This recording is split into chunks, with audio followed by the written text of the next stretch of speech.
मनावर थाने के उमरबंद क्षेत्र में हथियारों से लैस 8 से 10 लोगों ने रिटायर्ड जिला रेशम अधिकारी के घर अज्ञात लोगों ने धावा बोलकर सोने के जेवरात लेकर फरार। मौके पर एसडीओपी अनु बेनीवाल, थाना प्रभारी ईश्वर सिंह चौहान, चौकी प्रभारी नीरज कोचले सहित धार से खोंची डांग व पुलिस टीम जांच में जुटी।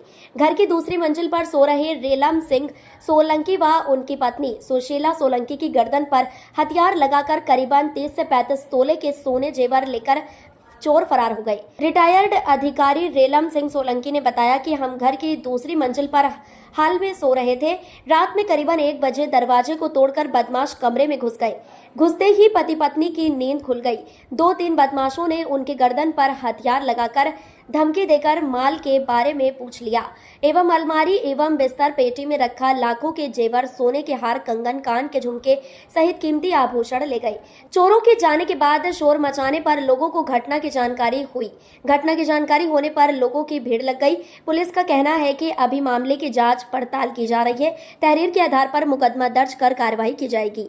वहीं उक्त चोरी की घटना से क्षेत्र में दहशत का माहौल है। आपका नाम? रेवल सिंह सोलंकी। आज रात में आपके यहाँ चोरी हुई? हाँ जी। तो कितने लोग थे वो? ये करीब 10 से 15 आदमी थे और मेरे को लगता है कि उनकी उम्र 25 से 30 के लगभग थी। हथियारों से लैस थे? हथियारों से लैस थे। फालिया और डंडा और कुछ रखे होंगे वो तो नहीं देख पाया, पर फालिया 2-3 के पास में था, वो देखा। अच्छा, आप यहाँ पे घर पे कितने लोग थे? यहाँ मेरी पत्नी और एक नातनी 4 साल की। तो दरवाजा तोड़ के अंदर आए? दरवाज़ा पत्थर से तोड़ दिया और जैसे ही अंदर घुसे 3 आदमी घुसे तो दोनों के हाथ में फाड़िया था, दोनों की गर्दन पर ऐसा बता दिया और हिलना मत। तो वहीं बैठे रहे। फिर भाई मारना मत। चोरी कितने की हुई? चोरी करीब 20 लाख की होगी। क्या क्या ले गए अंदाजा?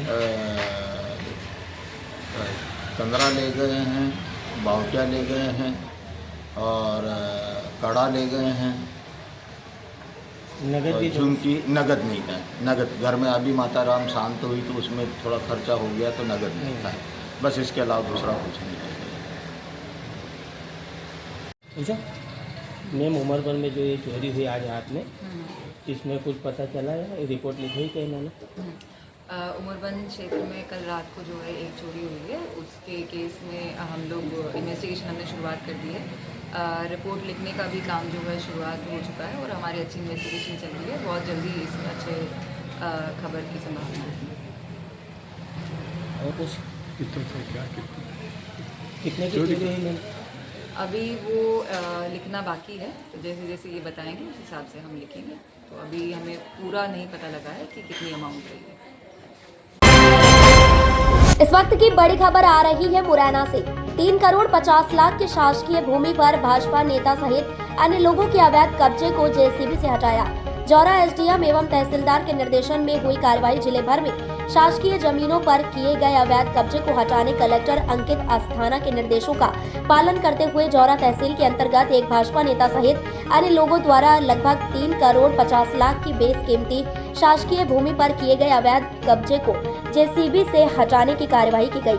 जौरा तहसील के अगरोता हलके पर पदस्थ पटवारी रूपेश त्यागी द्वारा एसडीएम एवं तहसीलदार को ग्राम अगरोता में शासकीय भूमि सर्वे क्रमांक 226, 284 भी एवं 88 रकबा लगभग 10 RA पर भाजपा नेता डॉक्टर आसाराम कुशवाहा एवं रामदयाल बिंदु नारायण त्यागी, रामवीर सचिन त्यागी के द्वारा अवैध रूप से बाउंड्री बनाकर अतिक्रमण करने के पश्चात अन्य निर्माण कार्य करने की रिपोर्ट दी गई, जिस पर से शासकीय भूमि पर अतिक्रमण करने वालों को खुद ही अतिक्रमण हटाने का नोटिस भी दिया गया, लेकिन शासकीय भूमि पर किए गए अवैध कब्जे को नहीं हटाया गया, जिस पर से बुधवार 30 अक्टूबर को दोपहर में एसडीएम प्रदीप सिंह तोमर, तहसीलदार कल्पना कुशवाहा, नायब तहसीलदार आशीष जायसवाल, राजस्व निरीक्षक सत्येंद्र पांडे एवं राम कुमार त्यागी, पटवारी रूपेश कुमार त्यागी सहित पुलिस बल के साथ टीम ने मौके पर पहुंचकर जेसीबी की सहायता से 3 करोड़ 50 लाख की बसे कीमती शासकीय जमीन पर किए गए अवैध कब्जे को जेसीबी की सहायता से तोड़कर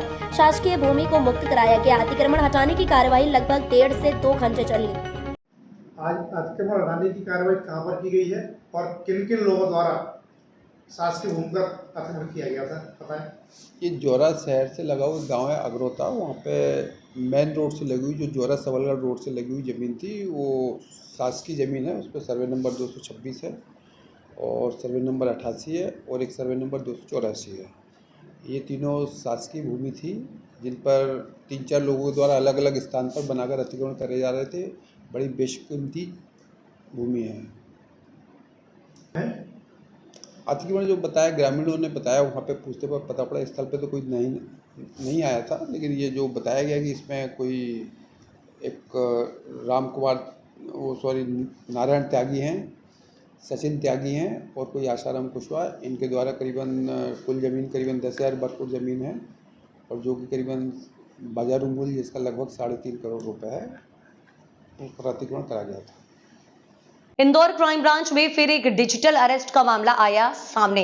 शिकायतकर्ता सीनियर सिटीजन जो कि एक निजी कंपनी में कार्यरत है, उन्होंने क्राइम ब्रांच में अपनी शिकायत दर्ज कराई है। शिकायतकर्ता ने बताया कि ठगों ने कॉल के जरिए उनके साथ 40,70,000 रुपए का फ्रॉड कर दिया है।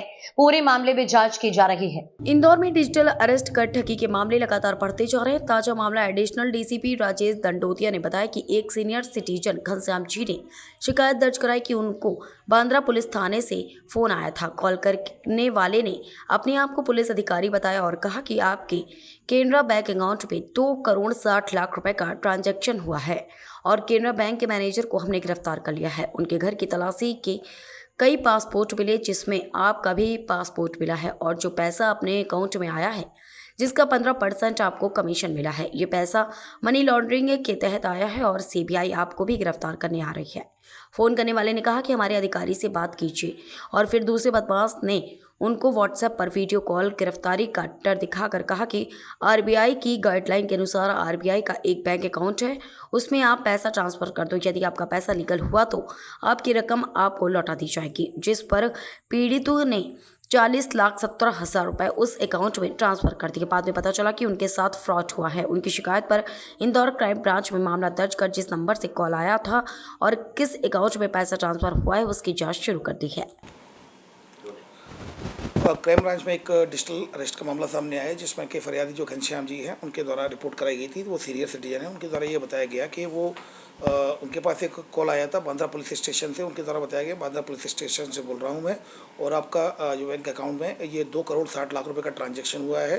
केनरा बैंक के जो मैनेजर है उनको तो गिरफ्तार कर लिया गया है और आप चूँकि उनके यहाँ तलाशी ली गई है तो वहाँ कई पासपोर्ट मिले हैं जिसमें एक पासपोर्ट आपका ही मिला है और आपके अकाउंट में 2,60,00,000 रुपये आए हैं। उसमें 15% का 15% का आपको प्रॉफिट मिला है और मनी लॉन्ड्रिंग के तहत ये पैसा आया है। अतः सीबीआई आपको भी अरेस्ट करने आ रही है। जब वो घबरा गए तो फिर उससे बोला कि आप आकाश कुलकर्णी सीबीआई ऑफिसर, आप उनसे बात करिए वीडियो कॉल पर, और व्हाट्सएप पे ही वीडियो कॉल पर बात की गई और फिर उनसे बात करते रहे। फिर उनसे ये बोला गया कि आरबीआई की गाइडलाइन के तहत आरबीआई का एक बैंक अकाउंट है, उसमें आप अकाउंट में पैसा ट्रांसफ़र कर दीजिए आप अपना, और जब पैसा ट्रांसफ़र कर देंगे उसको हम वेरीफाई कर लेंगे लीगल है और लीगल होने के बाद फिर हम आपको वापस कर देंगे। इस तरह से उसके द्वारा फरियादी के द्वारा 40,70,000 रुपये उसने बैंक में ट्रांसफ़र कर दिए। म्यूचुअल फंड भी उसने कैश करा के उसमें ट्रांसफ़र कर दिए। फिर थोड़ी देर बाद उसको पता चला कि उसके साथ फ्रॉड हो गया है, तब जाकर फिर वो थाना क्राइम ब्रांच आया। यहाँ पर प्रारंभिक जांच के बाद कल क्राइम ब्रांच में एक FIR रजिस्टर्ड धोखाधड़ी की कर ली गई है। इसमें अकाउंट से सभी बाहर के हैं और टीमें ऑलरेडी काम कर रही हैं। इसमें जल्दी ही जो इसमें जो मेन कल्प्रिट हैं किनके अकाउंट से और जो नंबर आया था वो किसके नंबर नाम से वो सिम इशू है और नेटवर्क की वो क्या IP है, इन सब पर टेक्निकल आधार पर क्राइम ब्रांच जाँच कर रही है। क्या प्रोफाइल है, क्या करते थे? वो एक कंपनी में प्राइवेट कंपनी में जॉब करते थे। मध्य प्रदेश के धार जिले में मनावर की रोशनी पिपलोदिया ने अपने मिशन प्रयास मुस्कान का 3.0 के अंतर्गत मनावर के आसपास के गांव में जरूरतमंद परिवारों बच्चों के साथ दिवाली मनाई। उन्होंने उन्हें कपड़े, मिठाई, पटाखे, किताबें, कॉपी और चॉकलेट्स वितरित की। बच्चों को शिक्षा का महत्व समझाते हुए स्कूल जाने की सलाह भी दी। साथ ही दिवाली पर महिलाओं को दीपक भी खरीद कर दिए व उन दियों को बेचने की सलाह दी जिससे वे दियों को बेचकर कुछ पैसे अर्जित कर सकें। रोशनी वर्ष में आने वाले विशेष त्योहारों को जरूरतमंद लोगों के साथ उनकी इसी प्रकार मदद करके मनाती है। रोशनी अपने माता पिता को आइडियल मानकर पिछले 5 वर्षों से कोविड-19 चाहिए सेवा गरीब परिवारों के लिए कर रही है। निश्चित ही बहुत पुण्य का काम है। उनके इस कार्य पर अनेक सामाजिक, सांस्कृतिक, मीडिया, स्कूल, संस्थाओं ने अनेक बार उन्हें सम्मानित किया है।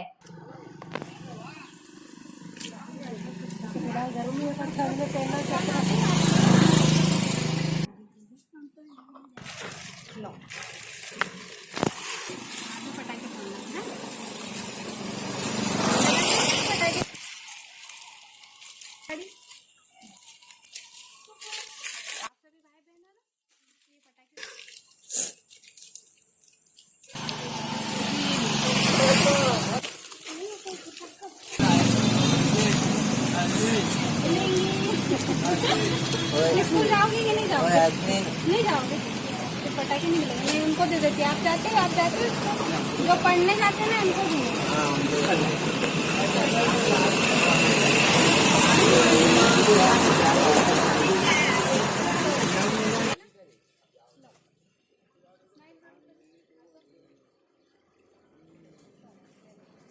मैं रोशनी पिपलोदिया अपने मिशन मुस्कान 3.0 के अंतर्गत ज़रूरतमंद और असहाय लोगों के लिए हमेशा प्रयत्नशील रहती हूँ।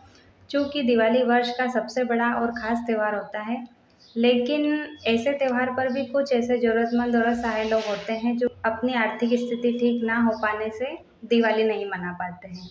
उनकी दिवाली रोशन हो, इसी उद्देश्य से हमने उनके लिए भोजन, बच्चों के लिए पटाखे, कपड़े, मिठाई, राशन का सामान इत्यादि वितरित कर उनके चेहरे पर मुस्कान लाने का छोटा सा प्रयास किया है। यह कार्य मैं जन सहयोग और अपने माता पिता की प्रेरणा से कर पा रही हूँ। इंदौर के विजयनगर थाना क्षेत्र के बापट चौराहे के पास 2 दिन पहले कार और बाइक के बीच एक्सीडेंट हो गया था। एक्सीडेंट के बाद विवाद इतना बढ़ गया कि बाइक चालक और उसके साथियों ने मिलकर कार सवार युवक की लात और घूंसे से जमकर पिटाई कर दी, जहां युवक हाथ जोड़कर माफी भी मांग रहा था, मगर बाइक सवार युवकों ने एक ना सुनी और पिटाई करते रहे। पुलिस द्वारा पिटाई करने वाले तीनों आरोपियों को गिरफ्तार कर जुलूस के रूप में घटनास्थल पर लेकर पहुंचे और आरोपी की मोटरसाइकिल जब्त कर वैधानिक कार्यवाही की जाएगी।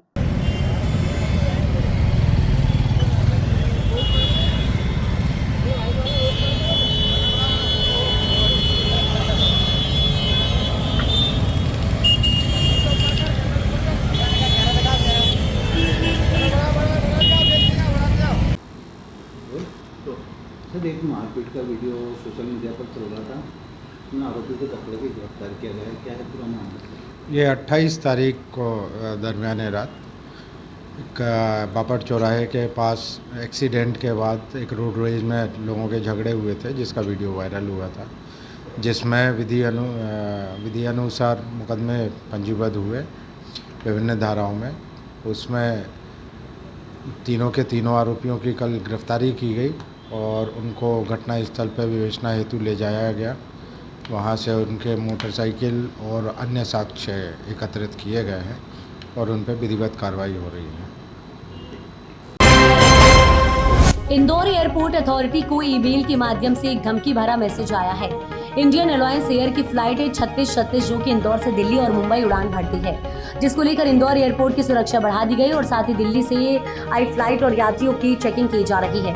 दरअसल बात की जाए तो पिछले कुछ महीनों की तो 8वीं बार इंदौर एयरपोर्ट को पाइप बम से उड़ाने की धमकी दी गई है। पहली धमकी 18 जून को मिली, दूसरी धमकी 20 जून को मिली, तीसरी धमकी 18 मई को मिली, चौथी धमकी 29 अप्रैल को मिली, 5वीं धमकी 4 सितंबर को मिली, छठी धमकी 4 अक्टूबर को मिली और 8वीं धमकी 29 अक्टूबर मंगलवार को एयर इंडिया की फ्लाइट AI-3636 जो कि इंदौर से दिल्ली और मुंबई जाने वाली फ्लाइट को पाइप बम से उड़ाने की धमकी सोशल मीडिया प्लेटफॉर्म एक्स पर ये धमकी भरा मैसेज पोस्ट किया गया, जिसकी शिकायत एयरपोर्ट अथॉरिटी द्वारा एरोड्रम थाने में दी गई है। चलो रोल करें। सर, एक फ्लाइट को बम उड़ाने की धमकी मिली थी, क्या मामला था? ये एक जो डिप्टी मैनेजर है एयर इंडिया, ये अपने यहाँ पर एयरपोर्ट पर, इंदौर एयरपोर्ट पर डिप्टी मैनेजर, उनके द्वारा रिपोर्ट की गई थी थाना एरोड्रम में कि जो फ़्लाइट है एयर इंडिया की AI-636 जो कि दिल्ली से इंदौर और मुंबई उड़ान भरती है, वो उसके बारे में एक थ्रेट आया था, जिसमें कि एक्स जो हैंडल है उसके सोशल मीडिया पर, जिसका जो एड्रेस था @AdamLanja202 और उसमें ये लिखा गया था कि इसमें एक जो पाइप जो बॉम्ब लगा दिया गया है फ़्लाइट में। चूँकि ये जो मैसेज आया था वो 5:07 पर आया था, जबकि फ़्लाइट हमारी 4:48 पर ही उड़ चुकी थी। तो इस संबंध में इनके द्वारा थाना एरोड्रम में रिपोर्ट की गई, जिसमें कि थाना एरोड्रम में VNS की धारा 351(4) के तहत केस रजिस्टर की जाकर इन्वेस्टिगेशन में लिया गया है। अवैध पटाखा और शराब की जांच के दौरान दुकानदार की संदिग्ध मौत। पुलिस पर प्रताड़ना का आरोप। हाईवे पर 4 घंटे तक चक्का जाम। बीकनगांव के समीप ग्राम साईखेड़ी में पुलिस अवैध पटाखा और शराब की शिकायत पर किराना दुकान की जांच के लिए पहुंची, जहां 50 वर्षीय दुकानदार सतीश कोलते की तबीयत बिगड़ गई और अस्पताल में उसे मृत घोषित कर दिया गया। ग्रामीणों और परिजनों ने पुलिस पर प्रताड़ना का आरोप लगाते हुए कहा कि पुलिस द्वारा रखे गए पटाखों के कारण सतीश की जान गई। आक्रोशित लोगों ने थाने में आरोपित पुलिसकर्मियों के खिलाफ FIR की मांग की और सुनवाई न होने पर खंडवा बड़ौदा हाईवे पर शव वाहन सहित चक्का जाम कर दिया। करीब 4 घंटे तक लगे इस जाम से लंबी कतारें लग गईं। स्थिति बिगड़ने पर अतिरिक्त बल बुलाया गया, जिसमें एडिशनल SP मनोहर बारिया, SDM आकांक्षा अग्रवाल, तहसीलदार रविंद्र सिंह चौहान और DSP वर्षा सोलंकी ने पहुंचकर स्थिति नियंत्रित की। हालात गंभीर होते देख SP धर्मराज मीणा ने भीकनगांव TI रामेश्वर ठाकुर, ASI नरेंद्र सिंह कुशवाहा, आरक्षक अनिल कुशवाहा और सैनिक ईश्वर को लाइन अटैच कर दिया। पुलिस कार्रवाई के बाद चक्का जाम हटा और शव का पोस्टमार्टम कर परिजनों को सौंप दिया गया। पुलिस वाले आपकी दुकान पे आए थे, क्या घटनाक्रम हुआ था इस बारे? मेरे को जैसे पता लगा कि पुलिस वाले आए तो मैं देखने के लिए गया, तो उन्होंने मेरे को बोला कि आप बाहर निकल जाओ। मैं बाहर निकल गया तो 15-20 मिनट इन्हें क्या पता क्या टार्चर करा और वो नीचे गिरा, तो मैं सोचा इसको पानी पिला दूँ। मेरे को हाथ पकड़ के बाहर निकाल दिया इन्होंने और हाथ पकड़ बाहर निकाल दिया। फिर 20 मिनट तक ये अंदर क्या पता क्या करा कर वो पड़ा हुआ था। पढ़ने के बाद मैं गया, फिर मेरे को हाथ पकड़ के निकाल दिया और इन्होंने बाद में डायरेक्ट 15 मिनट बाद में सर रगड़ के लाए और गाड़ी में डाल के ना सरकारी दवाखाने में लाके पटक गई है। किसी को कुछ बोलना चलना। और हम आए उसके पहले वहाँ से निकलने के पहले ये हमको गाँव वाले हम आते हैं, 2-4 आदमी उसके पहले पटक के ले आए यहाँ पर। बगैर बोले आपको लेके आ गए? बिल्कुल, हमको कुछ भी नहीं बताया। बोला। और उसमें सिविल ड्रेस वाले थे 2 से 3 जन और ड्रेस वाले थे 2 आदमी ड्रेस वाले थे। ये 4 जन थे। हाँ, नाम से तो नहीं जानते सर, हम चेहरे पहचानते उनके। 40 मिनट तक उनको अकेले टॉर्चर करा। 2-3 जन अंदर जा रहे थे, उनके भाई के लड़के थे, उनका भाई था।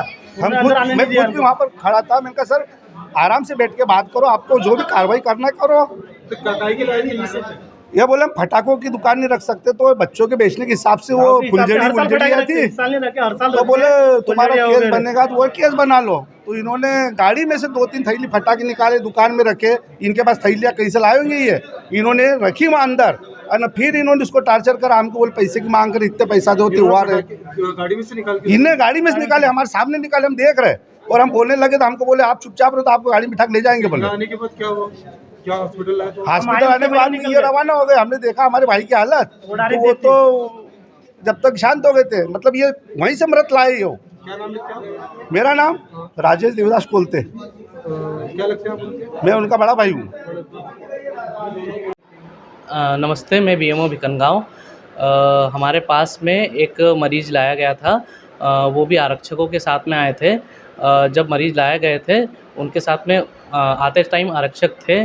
उसके बाद में हमारे डॉक्टर मरीज़ को जो भी प्राइमरी उपचार और CPR देने में लग गए और पूरी CPR करने की कोशिश में भी हमें ये समझ में आया कि जो मरीज़ था वो ब्रॉड डेड था।